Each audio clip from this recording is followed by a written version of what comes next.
and I hope you've enjoyed your time in Atlanta. Well, I wanted to read from a little bit of the third and fourth paragraphs. The battle for women's sex-based rights transcends any differences among us. Our diverse backgrounds and perspectives only strengthen our collective resolve. This convention emphasizes the unity in our shared quest.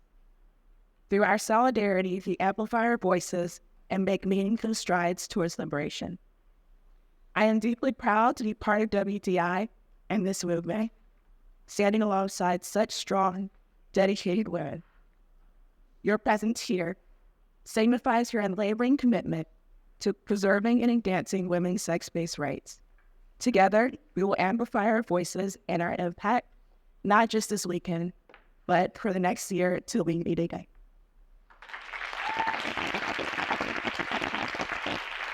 Basically the coordinating committee.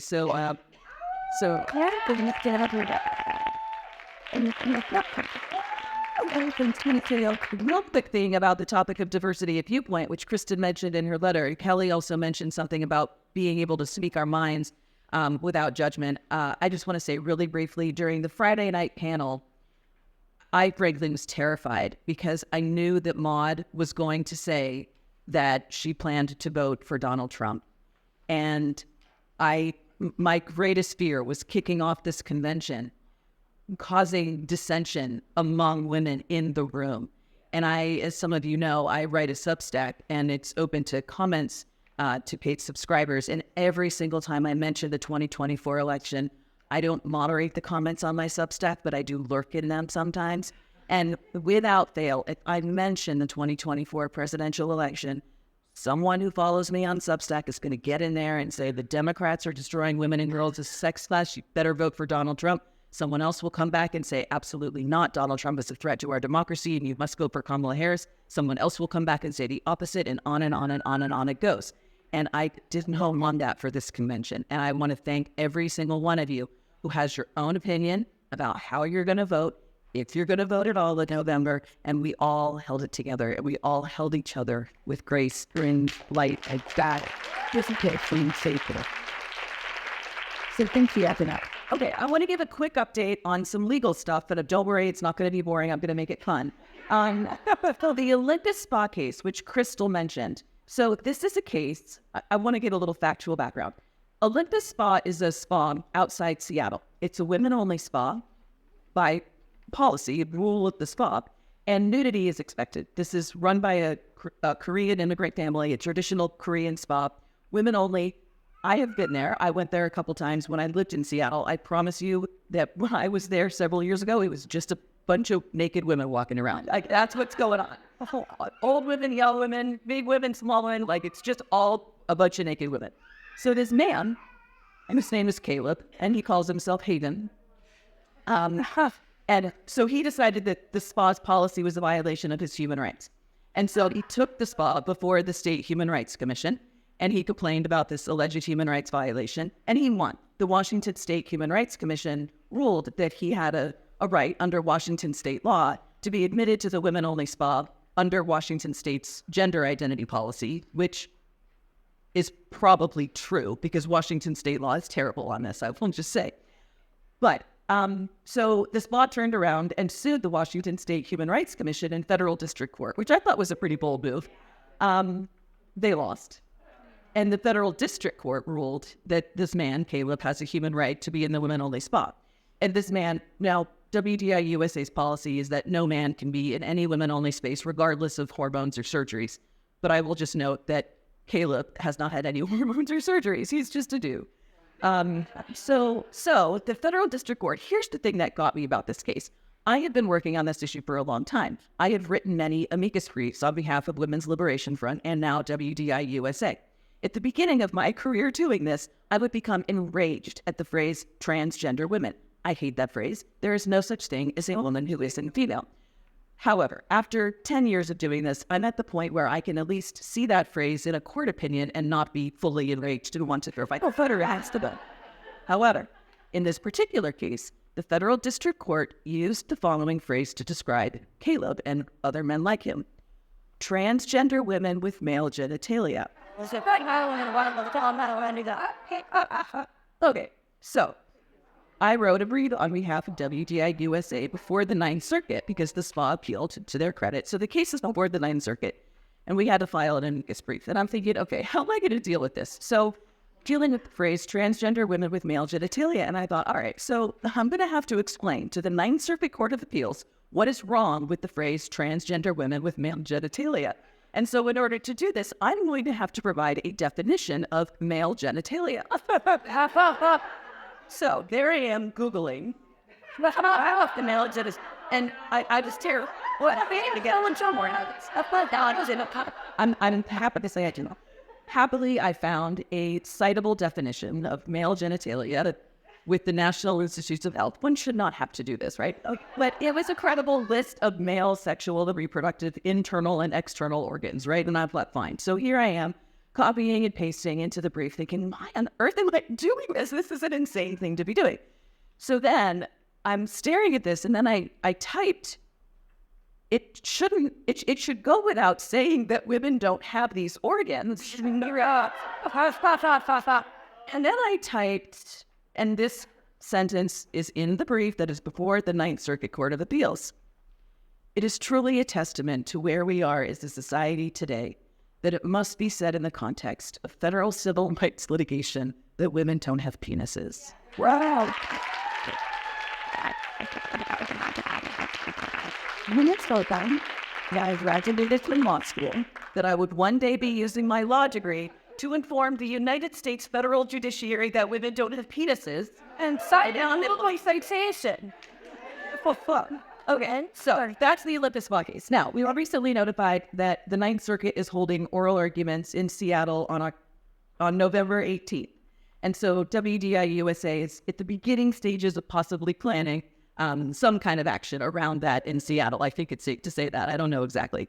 Okay, so super briefly, and that took way too long, but I just want to tell you, WDI USA is before the United States Supreme Court.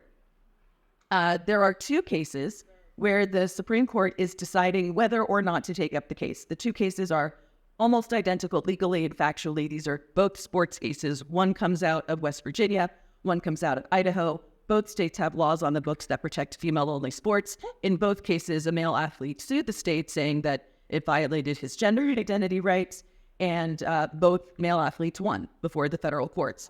And so the states have both asked the Supreme Court to take up the cases, and WDI USA has amicus briefs in both cases before the court, encouraging the court to take up those cases. We have no idea when the court will decide whether it will do so. It could take as long as it likes. But in another case, the court has decided to take up the case, and it's a really interesting case out of Tennessee, which was initially called LW versus Skrmetti. Skrmetti is the Attorney General of Tennessee. Tennessee has a law on the books protecting minors from puberty blockers, opposite-sex hormones, and opposite-sex surgeries. It's a really good law. And a bunch of kids and their parents and a doctor sued the state saying it violated their rights. And they initially won, and then it went up to the Court of Appeals, which overruled. And so the state won. And it's a really, really strong opinion. And it's really, really good. And one of the reasons it is so good for our purposes as feminists is that in addition to saying that this law protecting kids is legal and constitutional, the Sixth Circuit Court of Appeals also said that the phrase transgender people is an insufficiently coherent category for purposes of legal protection of the Constitution. And it then so because the state of transgender is not immutable, as demonstrated by detransitioners. It is undefinable. And importantly, that transgender is not politically powerless.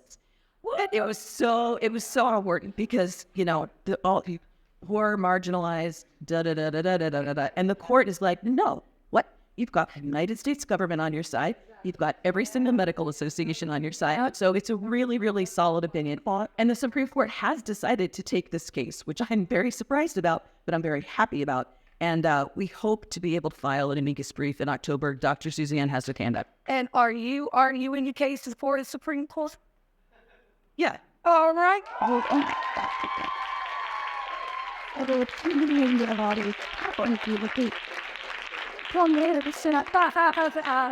Thanks, everyone. So I just run divided. Thank you.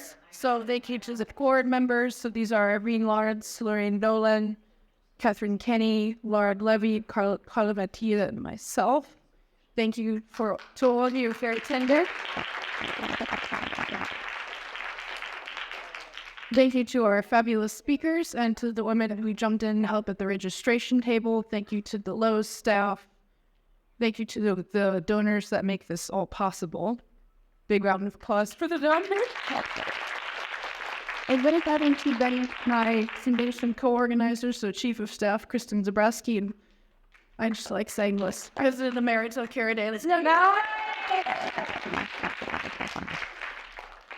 So this concludes the 2024 Women's Declaration International USA National Convention. I've been reflecting on all that took place this weekend and would like to share my thoughts as we say farewell to yet another year's amazing convention. What does it look like to amplify the women's liberation movement? We showcased the writing and research of a wide variety of talented, thoughtful women. We talked about protecting women's rights as a Democrat in today's environment, WDI's book, Women's Rights, Gender Wrongs, Building Bridges Between Women, the DSM sexist diagnosis of gender dysphoria, lesbian culture, how the current trans movement uses the playbook of the 1970s left to attack today's feminists, sexism and gender ideology and progressive social movements, the challenges young women in particular face and how they can become involved in the feminist movement, the quote-unquote LGBT movement and transgender ideology, fan fiction, gender nonconformity and femininity, fetal personhood laws as a threat to women's liberation, what women across generations have to learn from each other, and the experiences of desisted and detransitioned women.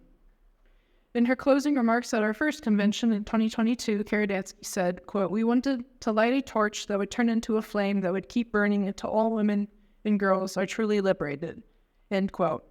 Well, we can't achieve the liberation of women and girls in a weekend, but a few years on from that, I think it's safe to say that we did light that torch. From the initial spark in 2022, reigniting the women's liberation movement, we fanned the flames last year in San Francisco, accelerating the movement. Well, now this year's aim of amplifying the women's liberation movement has culminated in passing the torch. It's been wonderful to see young women, intergenerational friendships, mothers and daughters, women from other countries, and women determined not to put up walls, but to build bridges. I'm equally pleased by the number of women who said that this was their first ever in-person women's gathering. You want to stand up? This was your first ever?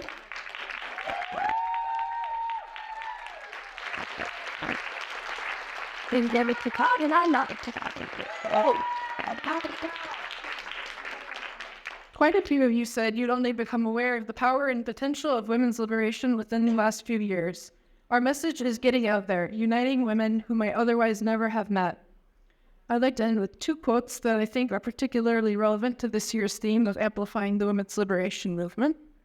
First is a passage from Intercourse by Andrea Dworkin. Quote, "In her heart, she is a mourner for those who have not survived. In her soul, she is a warrior for those who are now as she was then. In her life, she is both celebrant and proof of women's capacity and will to survive, to become, to act, to change self and society. And each year she is stronger and there are more of her." She wrote that almost 40 years ago, but she could be writing about us today. That gives me chills. And as Kara often says, if we can be heard, we will win.